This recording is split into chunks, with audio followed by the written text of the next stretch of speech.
question, ce serait un peu, tu vois, de voir depuis le moment où tu as commencé l'aventure Benendik, Ouais. comment ont évolué un petit peu les enjeux des e-commerçants. Est-ce que tu as remarqué qu'il y avait eu un changement ou est-ce que c'est toujours les mêmes problématiques auxquelles ils font face? Non, il y a eu un changement. Alors déjà, il y a eu un changement au niveau de l'acquisition. Sur les leviers d'acquisition ont beaucoup évolué en 4-5 ans. La façon dont on pilotait à l'époque n'est plus la façon dont on pilote maintenant. Il y a beaucoup de choses qui sont automatisées. L'enjeu créatif a de plus en plus sa place. Les e-commerçants étaient très axés sur les leviers d'acquisition. Ils ne juraient que par du paid, par de l'acquise. Maintenant, on revient sur une vision un peu plus omnicanal.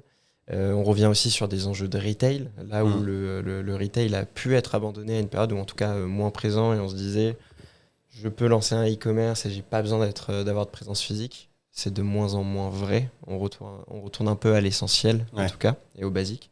Donc les enjeux ont beaucoup évolué sur les 4 dernières années. Et aujourd'hui, tu dirais que c'est quoi un petit peu les gros leviers de croissance que les marques ont commencé à explorer déjà dans le cadre de ces nouveaux enjeux en tout cas? Alors si je mets à part toute la partie stratégie paid qui existe toujours avec des pilotages différents, tu vas avoir déjà un enjeu sur la partie rétention qui était un peu moins exploité avant. Avant, on se concentrait sur de l'acquisition, même si beaucoup de marques certaines marques l'avaient compris déjà à l'époque. On se concentrait sur de l'acquisition, donc maintenant on est plus sur comment est-ce que je fais pour que ma base de clients elle rachète, comment est-ce que je fais pour que ce client qui m'a coûté de l'argent au début repeat. Il y a la mise en place de nouveaux leviers, avec, je pense particulièrement à l'affiliation, qui est ultra héroïste, qui était un levier soit utilisé par des grands comptes, peu suivi, ou en tout cas très peu utilisé par des e-commerçants qui faisaient entre 1 et 5 millions d'euros. À l'époque, on jurait que par le paid et l'influence. Ouais. Là, il y a toujours des sujets d'influence, mais pilotés différemment. Ouais. Il y a des sujets d'affiliation. Il y a un retour à l'organique, où sur un e-commerce, le SEO n'était pas forcément un sujet phare, à part pour de gros acteurs. Mais il y a 4 ans, tu rencontrais très peu de marques qui disaient ma première strat, le premier volet que je mets en place, c'est du SEO. Ouais. Et là, on retourne sur ce genre de stratégie d'acquisition. Après, il n'y a pas de choses ultra novatrices. Je pense que c'est plutôt le retour à l'omnicanalité, comme je le disais, avec de l'affiliation, de l'influence, du SEO, du paid, un enjeu de rétention, là où vous intervenez aussi avec le Yoli sur la fidélité, par exemple. Ok. Et ouais, typiquement, ce que j'ai l'impression, c'est donc il y a une grosse explosion des coûts d'acquisition. Les marques sont revenues un petit peu au basique, ou en tout cas des canaux qui sont plus organiques. Et typiquement, l'influence, je pense, c'est un bon exemple de il y a une grosse hype où on va générer beaucoup de notoriété.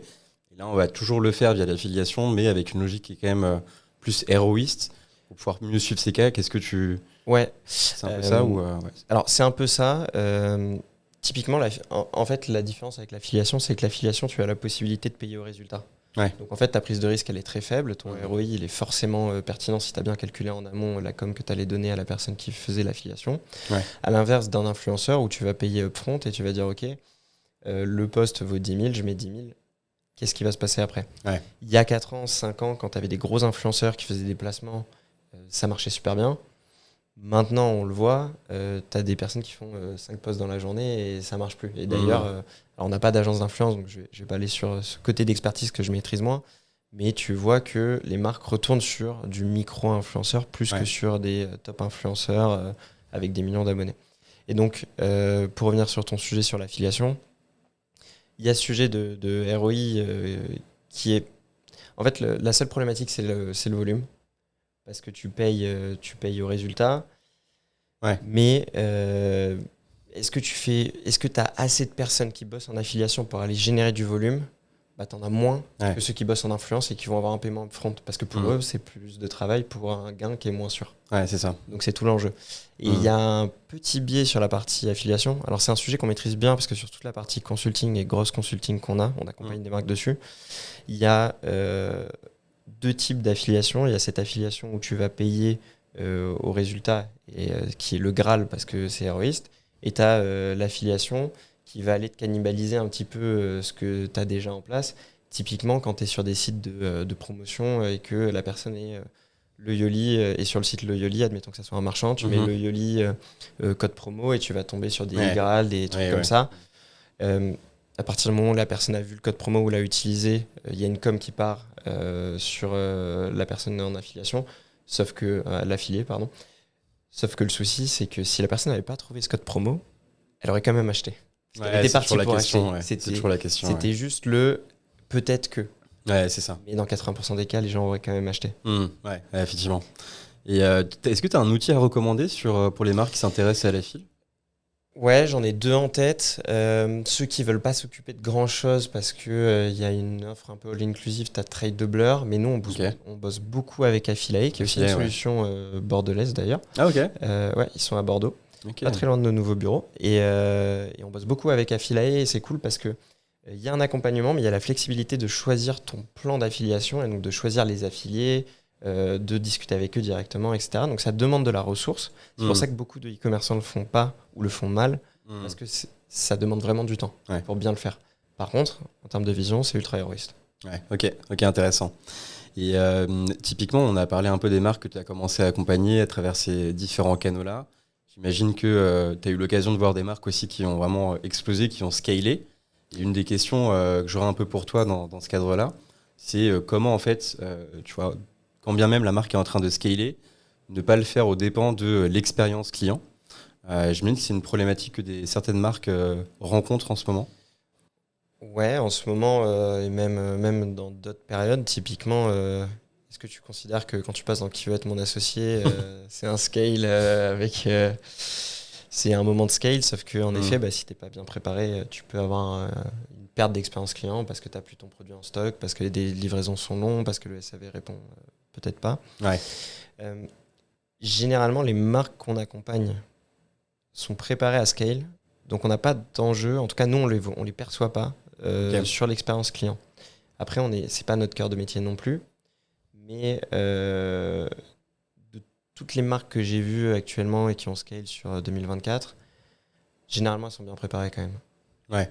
Parce que les marques qui scale sont des marques qui sont concentrées sur le produit. Être concentré sur le produit, ça veut dire être concentré sur un marché, donc faire attention à ce que ton client veut, donc tu es à l'écoute du client.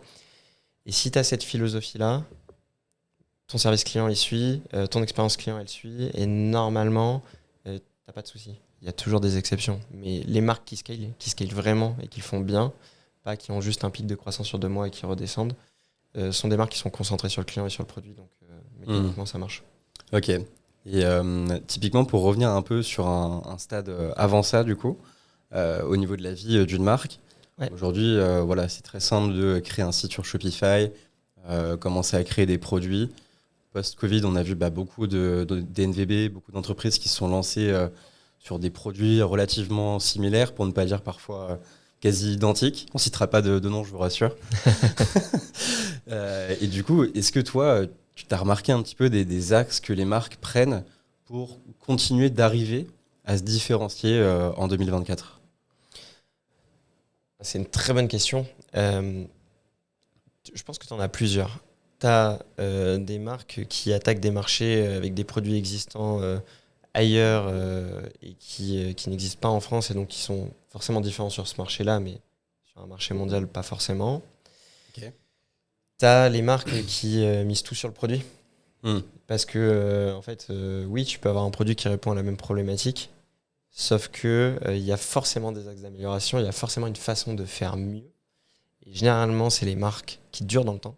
Parce que si ton produit est bon, ça se vend et ton marketing, j'ai pas envie de dire est optionnel, mais c'est de l'incrémental. Ouais. Et à l'inverse, tu as les marques qui misent beaucoup sur le market. Et ça, c'est ce qu'on a pu voir à ce moment-là. Okay. Quand tu avais beaucoup de... Je pense à un marché type la culotte menstruelle, qui est un marché qui est énormément concentré avec des produits très identiques. Ce qui a fait que certains ont réussi à perdurer, c'est le marketing. Ils ont pris des parts de marché rapidement, ils ont été top of mind, ils sont restés plusieurs mois dans la tête des gens. Tu as des personnes, je pense à une marque, je connais pas le fondateur, mais pour avoir entendu la stratégie, je pense à Moule par exemple, qui avait eu sa stratégie de la culotte gratuite, qui est d'un point de vue marketing ultra intelligent. Il y a certainement des évolutions produits aussi sur toutes ces marques, mais tu te mets à la place du consommateur, tu regardes 2 culottes menstruelles, en effet peut-être que tu vas te dire que c'est le même produit. Et là c'est le marketing qui joue. Et à part, 1, le time to market, 2, avoir un produit qui est meilleur que les autres, et 3, avoir un marketing un peu différenciant, tu réinventes pas la roue. Ouais, donc c'est devenu plus dur quand même aujourd'hui, j'ai l'impression de se différencier. Alors, typiquement, sur ce genre de marché, Sur certains marchés. ouais, Ouais. ouais, clairement. Clairement, c'est devenu plus dur. Tu es sur des marques qui misent sur les mêmes stratégies d'acquisition en général. Donc, tu arrives sur des leviers paid Saturé. ultra concurrentiels, donc ils vont te coûter cher avec l'acquise d'un nouveau client qui est de plus en plus cher. Et donc là, c'est tout ton enjeu de repeat. Ton repeat, il passe que par ton produit, en réalité, par les actions qu'on mène. Mais si ton produit n'est pas bon, les gens ne repeatent pas. Ouais. Donc, ouais, c'est compliqué de se différencier sur certaines marques, mais c'est pas impossible. Ouais. Enfin, sur certains marchés, pardon, c'est pas impossible. Pour le coup, je pense que tout le monde peut avoir une bonne idée pour avoir un axe différenciant. Je pense à certaines marques avec lesquelles on bosse qui sont sur des marchés type des gummies assez concurrentiels, Red Océan, et pourtant, on arrive à avoir de la croissance, on arrive à avoir de l'attraction parce qu'il y a un produit différenciant, parce qu'il y a une approche un petit peu innovante. D'un point de vue marketing, on a vu l'essor là, sur les derniers mois, années, du côté authentique qui revenait, avec de l'UGC, du FGC, etc. Les clients sont de plus en plus sensibles à ça. Bah, tu vois, les marques qui sont concurrentes, mais qui sont installées un peu avant, qui ont un marketing un peu plus tradi ou un peu plus old school, bah, ils perdent des parts de marché au profit de marques un peu plus novatrices qui se reconcentrent sur le client. Et donc, on revient sur le sujet client, sur le client, ce qu'il a envie de voir, ce qu'il a envie d'entendre, la réassurance. Donc, tu peux te différencier d'un point de vue stratégie marketing et d'un point de vue produit. Et typiquement, c'est ce point-là spécifique de la stratégie marketing. Typiquement, là, je recevais Sébastien de Boost Conversion il n'y a pas très longtemps, qui a sorti une méthode, je crois, qui s'appelle Océan Vert. Et si je me souviens bien, c'est assez intéressant. Il montre en fait une sorte de pyramide où, souvent, ceux qui sont prêts à acheter, ça va représenter en fait qu'un tout petit échantillon parmi ton marché. Je crois que c'est autour de 3%. Et en fait, souvent, les marques vont essayer de s'adresser directement à ces 3%-là, tandis que en revenant un petit peu en arrière, en termes d'awareness sur le problème, mais aussi sur les solutions, avec un angle peut-être un peu plus éducatif dans la stratégie marketing ou des problématiques qui sont annexes à ce qu'on essaie d'évoquer dans notre publicité, par exemple, en fait, on arrive à s'adresser à des gens qui sont un peu en avance de phase et en continuant de les travailler à travers différentes campagnes, différentes stratégies, on va in fine réussir à les convertir.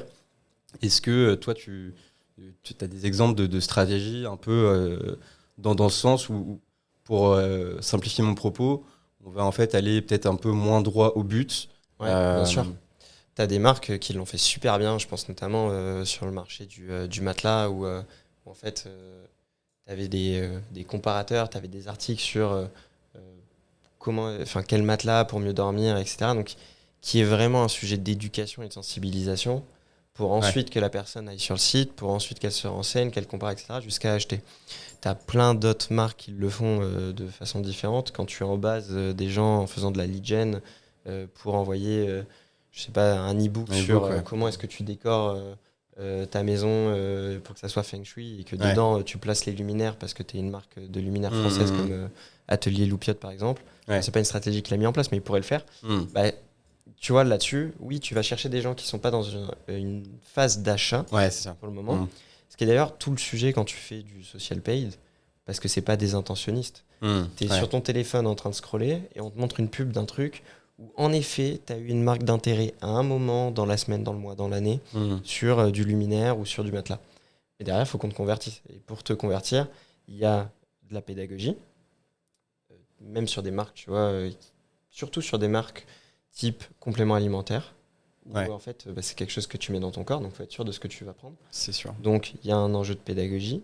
Il y a un enjeu de réassurance avec les clients satisfaits, généralement les early adopters qui vont dire que c'est cool, etc. Et voilà quoi. En fait, donc, en effet, je connais pas le pourcentage, peut-être que c'est 3%, peut-être que c'est plus ou moins, mais tu as une infime part qui est préachetée et tout le reste qu'il faut travailler. C'est ça. Si c'était l'inverse, tout le monde achèterait directement et tu pourrais scale day one. Ce serait bien ça. Ce serait beaucoup mieux. Mais vous auriez beaucoup moins d'intérêt avec le Yoli. C'est vrai. Donc on est pas mal comme ça finalement. Ouais, non, c'est pas mal. Je pense que c'est mieux.